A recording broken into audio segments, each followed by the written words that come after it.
Believe. Believe.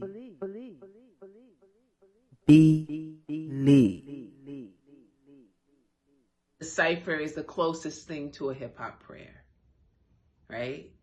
And it's not that the prayer is spoken, it's that it's felt.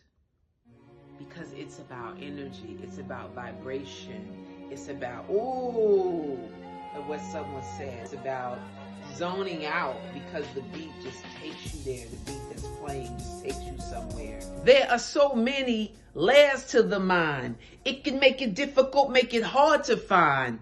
Take your time, unravel, unwind. Relax yourself and trust the divine. See, I rock the mic as he did. I spit rhymes as he did. I bore hip hop as he did. We nurtured it. Believe.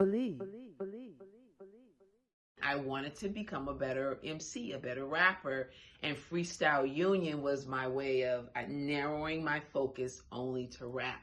The legacy is so rich and so strong. We celebrated the 25th anniversary at the Kennedy Center in Washington, D.C., December 2019. Yeah. I'm an invisible woman whose words don't flow fast enough, whose beats just aren't fat enough, whose contribution goes unseen. They know I am here because I was there. Rhyme Like a Girl is what Freestyle Union was, but it's just women. I saw this need for women to have their own space and a safe space. Our circles are primarily improvised lyrics, freestyle, and we use the same topics, the same structure as I use for Freestyle Union.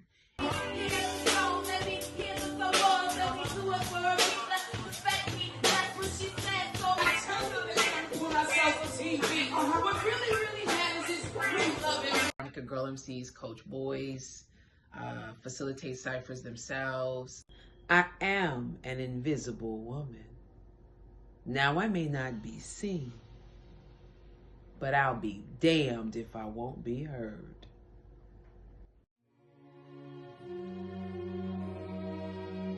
West Africa came about because I got a call from the U.S. Department of State.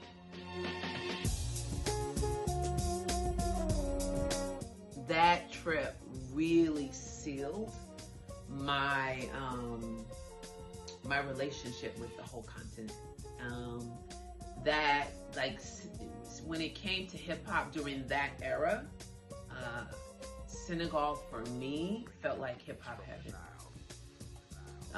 The passion for the culture was so pure. Every element was represented. The dance, the DJing, the rap. I, as a Black American, African American woman of African descent, was taking rap back to Africa, where the African oral tradition began, where rap began, where the drums, the root of hip hop, began. On that first trip, I also went to Gorée Island. And Gorée Island was a port for enslaved Africans for the transatlantic slave trade. And I remember going inside of a dungeon, into a space where they said like 20 people would be held captive. And it was a space that looked like it was meant for 5.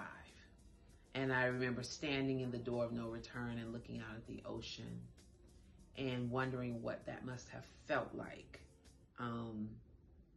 being taken away with chains on your body, not knowing if you survived the journey and where you were going to end up.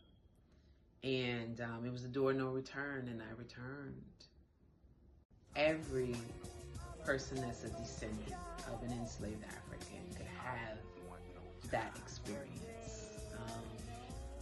It's very powerful, very emotional. It definitely changed the way I saw myself in the world.